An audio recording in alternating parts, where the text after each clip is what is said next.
Hello, good afternoon to what is the Common You Spurs preview show with a hint of a review show as well today, because we're obviously going to look back on the Europa Conference League. Yes, we're live. Yes, we've got a lot to talk about. Is it good news? I don't know, but we're off the mark, at least in the Europa Conference League, Carl. It's going to be a long autumn if it continues like this, isn't it? Yeah, definitely. I think, it's looking slightly worrying, isn't it? The injuries are piling up. The squad was thin as it was, so you throw some injuries in there. The football, is not looking that encouraging either, is it? We know Harry's a want away as well, so you've got some players that might not be interesting. I think we said on one of our early season pods, Dan, didn't we, that I think we're going to have some highs this season and some real lows, and the last couple of games I think we've seen some of those lows that I'm not going to be afraid to say it, have got me worrying about where we're going at the moment under this guy. I know it's early doors, I know he's had a lot to deal with, but for me at the moment he's kind of say 2.0 in terms of the football that we're playing, and I think something will have to change pretty quickly because we go on a bad run of results now in our next few games. And I think, with fans in the stadium, it could turn pretty quickly, couldn't it? Yeah, of course it could. And unfortunately, that's the kind of nature of the Spurs fan base. We are quite reactive to a result or two. But Patrick, in terms of a result or two, we spoke about the bubble being burst on Monday. Is it fair to say that the sheen has completely been lost after Thursday's draw? Because you're kind of thinking, okay, we were awful against Crystal Palace. There's no hiding from that. However, European football, whether we want to be in this competition or not, I know it's much maligned already, but you're thinking the least you can do is go to Rennes, get a win, get that kind of momentum going for Sunday, and all of a sudden you get to Sunday and you're sort of thinking there's no momentum at all.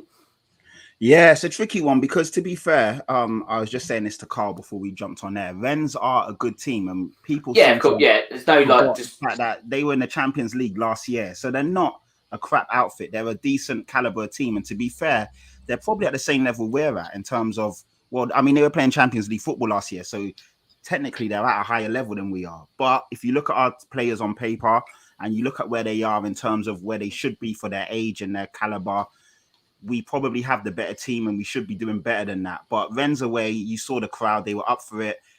Rennes were up for it as well. I think the referee was a bit too lenient. As I don't want to make excuses, but the players were leaving a lot on our players and getting away with a lot, which was it kind of set the precedent for the game. But to be fair, the performance should have been better.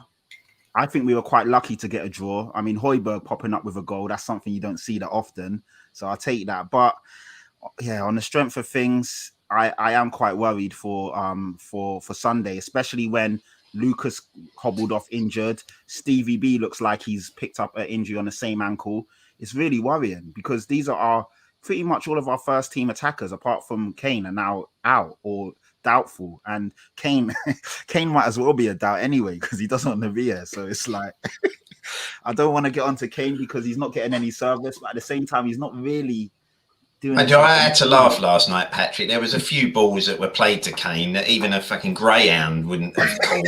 And people sitting there going, "Oh, look, you can see Kane just ain't bothered." It's what's he meant to do with that sort of ball? And a couple of times it went into his feet. He lays off some nice one-touch passes that put people through. People are just jumping on the whole Kane thing. If we have a bad 5-minute spell, it's, "Oh, look, you can see." It's like, Jesus, even a cheetah or a jaguar wouldn't have caught some of those passes last night. The pass for his first, sorry, just before you cut in, Dan, the pass for that put in Lucas for the own goal, which obviously from the Ndombele back pass, you see Kane's quality. I mean, that one-touch pass around the corner, getting Moura in behind, just shows how good Kane is when he gets the ball. But we need to give him the ball. That's the problem. Well, I mean, if we look at Ndombele himself, we keep speaking about him, and he's obviously, I wouldn't say even split an opinion. We seem to be along the same lines, us three, and Holly, I know, has also not been a fan as of yet. But yesterday, it was like the second coming of Diego Maradona, according to Twitter. Again, a bit too reactionary. You're sort of thinking to yourself, like, I mean, he didn't have a bad game at all, but it's even a broken clock is right twice a day. It's the Europa Conference League. With the injuries that are now really totting up, does he play against Chelsea, Carl?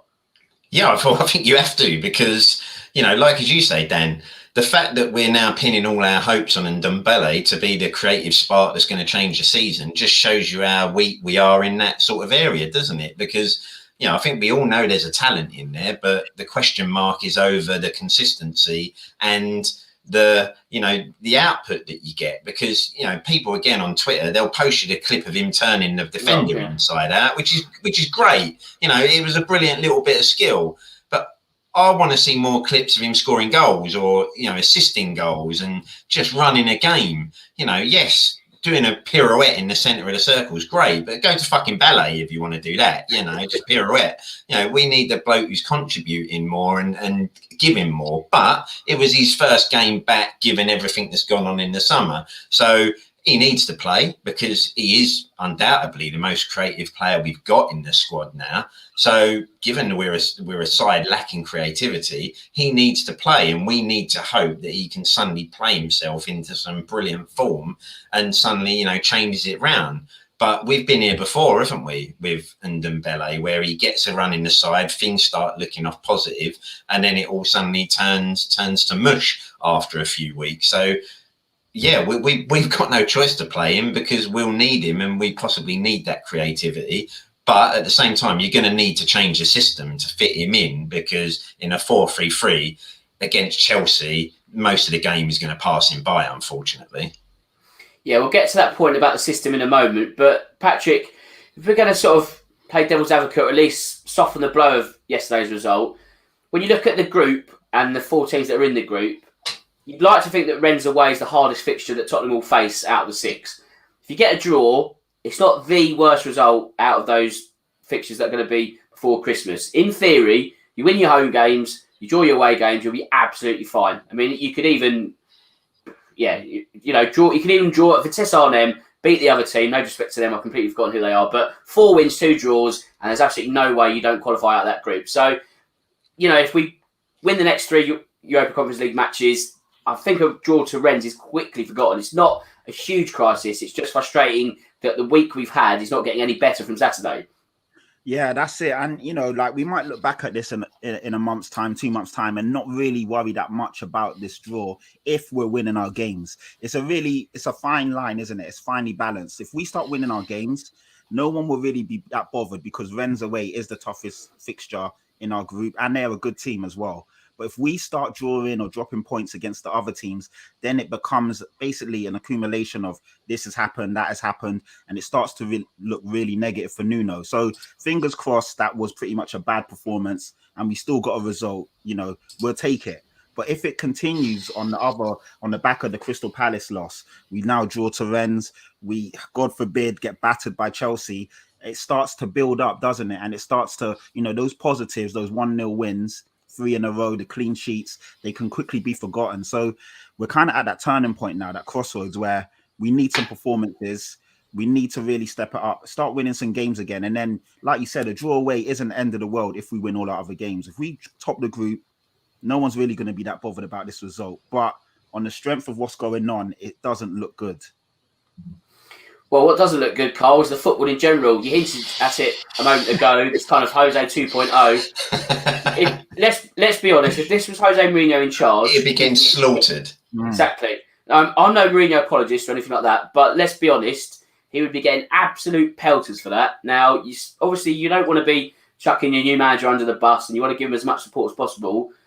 But those 3 1-0 wins sort of papered over the cracks somewhat. I think we all got a little bit carried away. I think us in general, not just us 3, but as a collective, I think we all got a bit like, well, actually, yes, this is it. Go on, Uncle Nuno. And now you're sort of thinking, oh, it's Uncle Nuno. So it's kind of like, what's the way out of this? Is this the threadbare squad already coming back to haunt us? Yeah, well, I think it's a mixture of both at the moment. I think you've possibly got, you know, I'm not going to lie, you know, let's say from what I've seen already, I'm not the biggest fan, and in my mind, I'm questioning whether the guy will be there that much longer. He doesn't have the best squad to work with, I know that. But when you're coming in after Jose and the whole mess that he left in terms of the fan base feeling and the way that the club were playing football, you had one objective, which was to win the fans over by start to play attacking football again. And that was the comment that Daniel Levy said, we want to bring someone in who's going to play the Tottenham way and get back to the Tottenham DNA.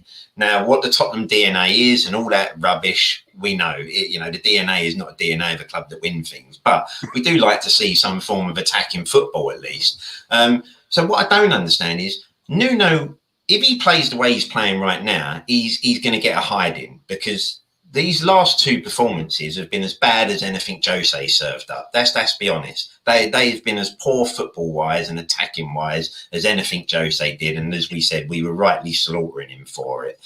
He had free rein to come in and go, well, I'm going to be a bit more creative here and I'm going to let the shackles go, because even if we lose, we probably would have gone, well, we're seeing some form of development in terms of the football we're playing. Can anyone tell me right now what our plan is when we go out onto the pitch? Because I don't see an attacking plan or an attacking style of play that you can see we're sticking to. And the performances for me are just really worrying that we are seeing Jose 2.0 football, which is sit back, don't try to do anything too elaborate, just be very careful. We didn't want to see that. That was what we wanted to move away from. If we were going to stick with this brand of football, then you may as well have stuck with Jose, to be honest, in the end, and had the fact that you've got this guy there who's supposedly the special one. I just think he's got to change something drastically in these next few games. And for me, he'll be allowed to do that and lose, because people would sit there and go, well, yeah, as long as we're seeing better football where we can see we might be starting to look at going forward and being a bit more of a creative side, I'll take losing to Chelsea if we put in a performance. If we put in an abject performance again where we barely try to attack them, that's not what I want to see. And that's what we got rid of the last guy for. Right, such is the joys of live YouTube. My dad's at the door. I've just got to let him in. So talk amongst yourselves, and I'll be back in literally a minute. So hang on. Patrick, what's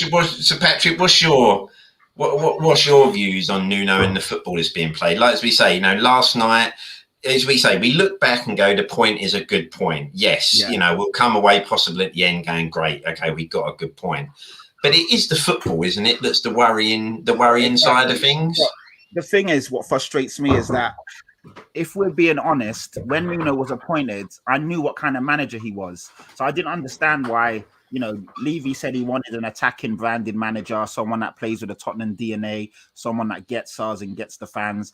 Then why did we appoint Nuno? Because he's not that guy. Nuno is a decent-ish manager for a mid-level team. He's very cautious, kind of defensive-minded to a degree. He'll try and solidify the team and then possibly get a goal or two on the counter.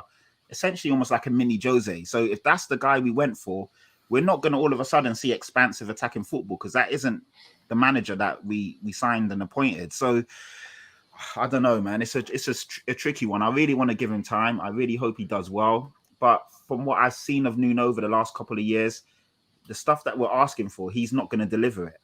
I've had Wolves fans say to me, what they're seeing with us is what they saw a lot last season with Wolves. Yeah. And that's the worry for me, because you're sitting there going, there's a fan base that are already saying, well, what you're seeing is exactly what we expected to see. So you start to think, well, can he offer that much more than that, clearly?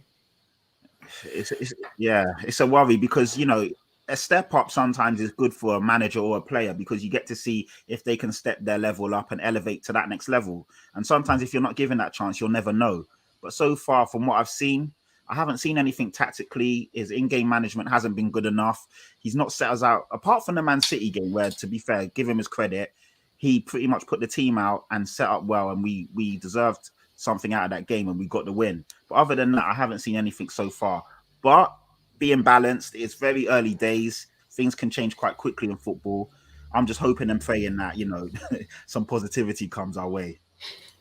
Well, if we're honest, Nuno's got the job because we run out of people down the list, didn't we? We kept going and going and going. And it's kind of like your seventh. Whatever, if he really was seventh choice or not, there were so many kind of links and half links. It'd be slightly unfair to say he was literally the seventh name with six other were crossed out. However, he wasn't first choice. He was far from first choice, which also makes you think that if you do have any notion of sacking him halfway through the season, you can't go back to Ryan Mason for another half season. You must as well just give Nuno one campaign, because we kind of know that the mitigating circumstance that, yes, the squad is threadbare, yes, Kane is sort of checked out, that you might as well think, what expectation is there really this season? If we're honest, top 6 is probably the benchmark. I think top 4 is leaps above us. I don't think that's happening. I'd love it if it did, but I don't think it will. So you're sort of thinking, if that's the benchmark for this season, if we can get top 6, then that's kind of par. That might keep Nuno in a job, but it might just be a kind of one season wonder where it's like, well, thanks for filling that gap, and then more deck chairs get moved across Europe and another sort of more attractive candidate comes about. You don't know. I mean, dare I say, Poch might get the boot from PSG if he keeps slipping up in the likes of Club Brugge and all that kind of stuff. So I don't think that getting rid of Nuno now will help. I do feel the football is not going to be pretty, whether that is really kind of to the detriment of the team, where we're sort of lounging about in 7th, 8th, and you're sort of thinking, well, actually, is this another backward step for the club? Who knows? But, you look at the team that played last night. Let's read out the names. You've got Galini in goal, a back four of Doherty, Tanganga, Rodon, Davis, midfield 2 of Ndombele, Skip. Then you're looking at the front 4, you're thinking, actually, it's quite exciting. Lucas Moura, Hill, Bergwijn, and then Kane up top. You look at Sunday, you've got Moura and Bergwijn probably injured. You've got Kane, who's, still firing on half cylinders. A back 4, which at the moment looks like it might be picking itself again, because you've got Rodon and, well, who? Because Tanganga's going to be suspended. You've got Sanchez, Romero. Are they still in isolation? You've got Dyer, can't play because he's injured. So you're sort of thinking to yourself, like, is that Davis shifting in to left-sided centre-back? It's going to be an absolute bloodbath against Chelsea, is it not, Cole? Well, yeah, I mean, I think those guys are back, aren't they, the day before the game? So I think they're back on Saturday now. Well, the problem is, yes, they've been in Croatia, so they may have been training there together. You're not going to have a choice other than to throw them in, because you're going to have to bring Sanchez or Romero in. But again, you're going to bring a player in undercooked, aren't you? Who hasn't been around the squad. And this will be like the Palace game, isn't it? Going back to the international break, where you're throwing players together who may need a game or so to get up and running. I can't see he's got much option other than throwing Sanchez back in the mix, or Romero. I think he'll probably throw Sanchez in alongside Rodon, given the fact that Sanchez has had the good start to the season. So I think he'll throw him in. The trouble is, I just don't think we've got, even with a fit side, Chelsea were going to give us a game that you probably think, do we beat Chelsea or not? I just think with the injuries that are mounting up and that have come, like as we say, Bergwijn, he won't be featuring that's for sure. Moura took what looked like a really bad knock, so I doubt he manages to struggle that off. And even if he does where he plays, he'll only take one knock on that ankle before he's gone again. And then you are thinking, well, what are you going to do in an attacking sense against this side? This is a strong defensive unit in Chelsea, and I don't think we'll have anywhere near enough to trouble them. And then is it a case of just, well, you're trying to play damage limitation football to try and get through the game. And at worst, even if you only lose 1-0, 2-1, you kind of go, well, we got out of that one relatively well, considering the circumstances. It's not a game to look forward to at all.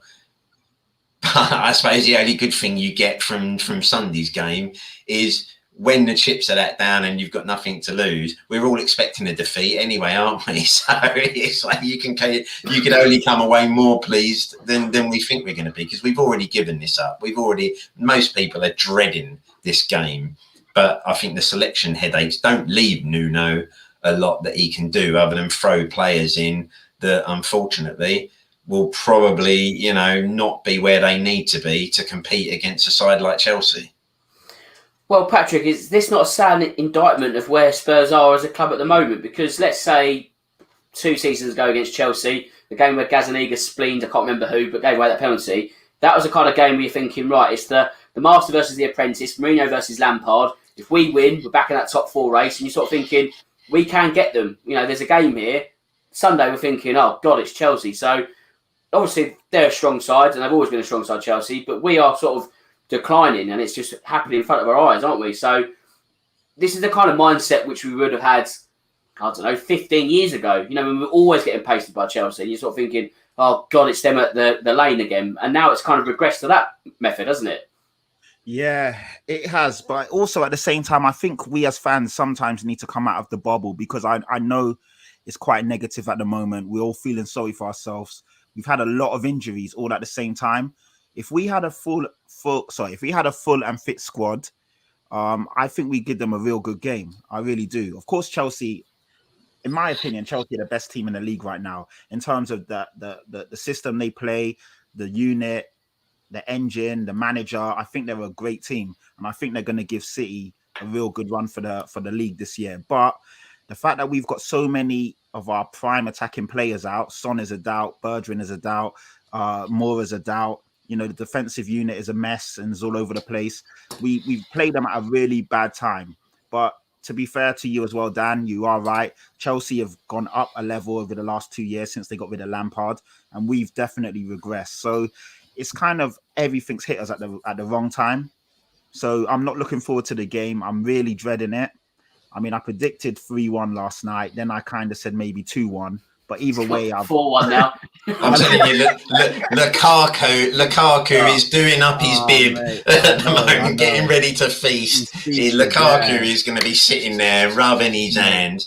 The only other way you have to look at this, though, as well, is potentially, do you just have to write this game off?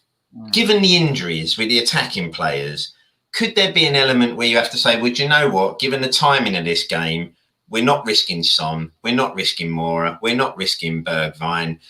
Yeah, we're probably going to end up losing this game, but there's a long season to go, and we really can't afford to get these players and increase that injury length time. That's just, we go with damage limitation against Chelsea. Don't risk those players who might be old in knocks, because that's just get in and get out with the least amount of damage possible. And then we look to go again after that. And almost you're kind of resetting your season, aren't you, from after that Chelsea game? Yeah, I guess there's merit in that. I mean, it's sad it comes to that, but I guess what else can you do? I mean, you look at the options we have up front and you kind of think, well, what shape could we play? I guess wing-backs might be one way to go. If you look at, I don't know, dare I say Doherty as right wing-back, or Emerson Royal, of course, and then Reguilon on the left, and you're sort of thinking, if you can find three centre-backs, I guess Rodon and both Rodon, Sanchez, Romero. Yeah. Midfield two of Højbjerg and Skip. And then I'm going to run out of players here. And then probably Hill and Ndombele and Kane. That's probably an 11 you can just about patch together. You don't want Harry Winks in against the Chelsea, do you? I mean, what Scott's put there, Dan, isn't it, is, like I say, I'm not a new, like I say, from what I've seen already, I'm not encouraged by Nuno. But I do understand what Scott has said there, which is you have to feel for him in the fact that, given the start he's had with the players and the Kane incident and then this international break causing us chaos, he is in the mindset now of I can't actually go maybe as full throttle as I want to. So, do I have to do what I need to try and get points on the board? But for me, I just want to see us attack. We may as well, just sit back, why this sit back negative football? It's never worked for Tottenham Hotspur, and it never will, because we've never been defensively strong enough. We've had maybe 3-4 seasons when Toby and Alderweireld first come in, where you looked and said, this is a strong defensive side that don't concede many goals. After that, we just can't hold out. So you've got to do something attacking. But I do understand what Scott says in, you've got to feel for Nuno in how he approaches this, given the squad at the moment. Yeah, so I completely forgot about Dele Alli. I'd play him instead of Brian Hill to start with. And then you've got that kind of two off Harry Kane in a kind of 3-4-2-1 or 3-4-3 formation. But then you're looking at the bench. I mean, let's look at yesterday's bench, and just the squad numbers always paint a picture.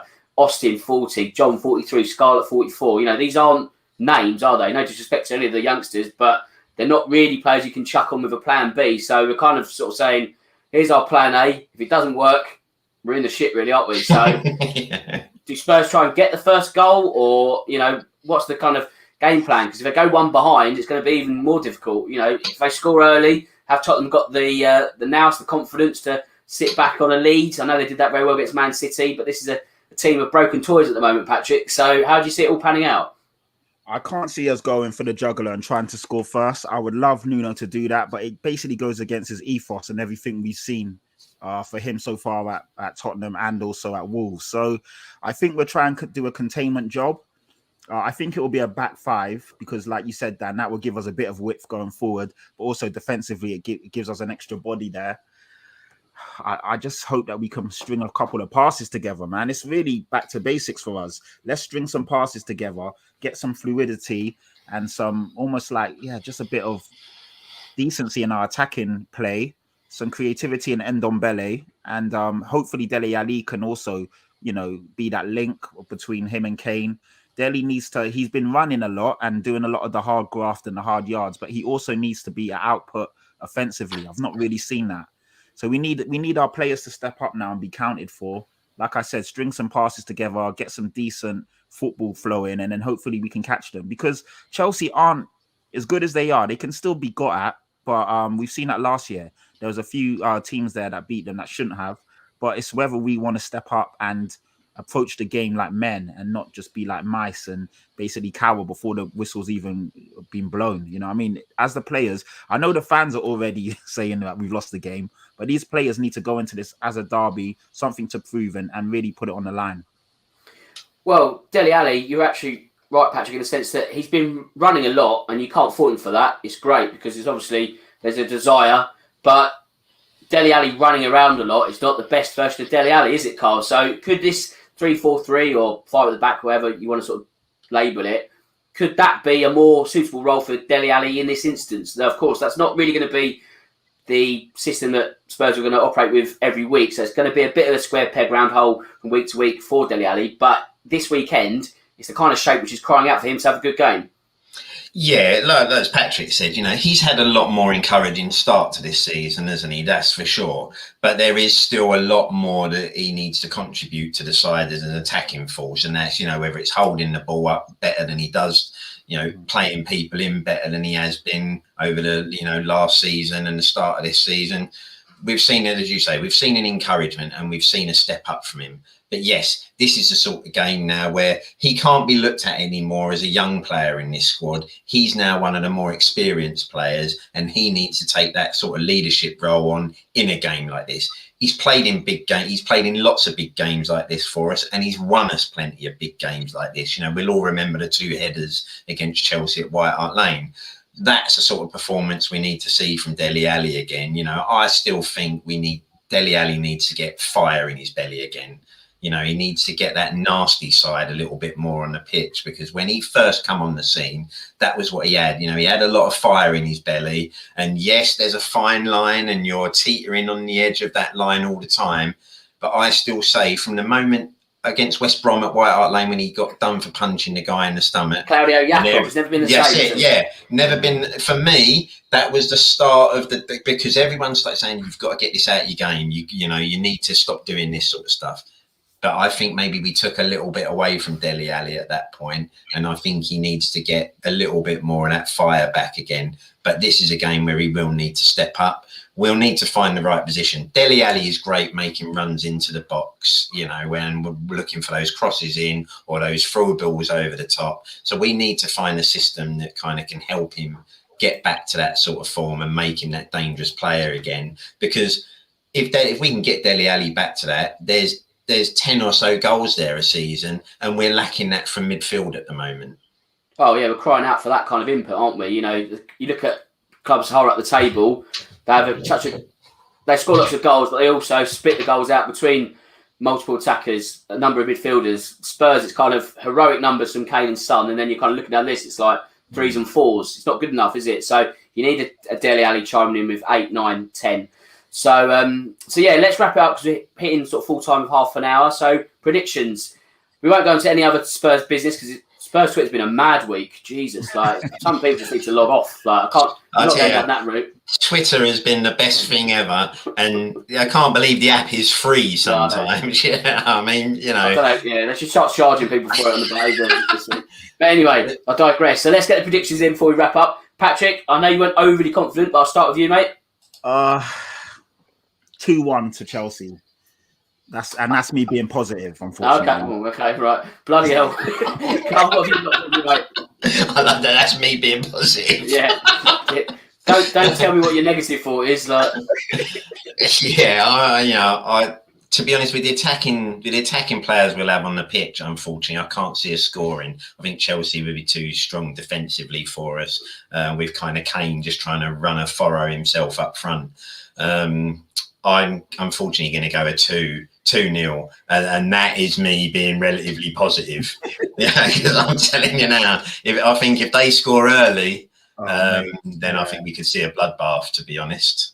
well, I mean, I'll try and be as positive as I can be, but I can only see it being a 1-0 defeat. Do you know what I mean? Like, and it bodes a big question that if Harry Kane doesn't score in this game, that's 5 league games without a goal. And you're sort of thinking, well, where is his head? But that's a question for Monday, which I hope I don't need to ask, because I really hope he does score. But we've kind of gone through the whole ramifications. But I tell you that, Bob there, Dan, look at that. 3-1. Spurs 3, Chelsea 1.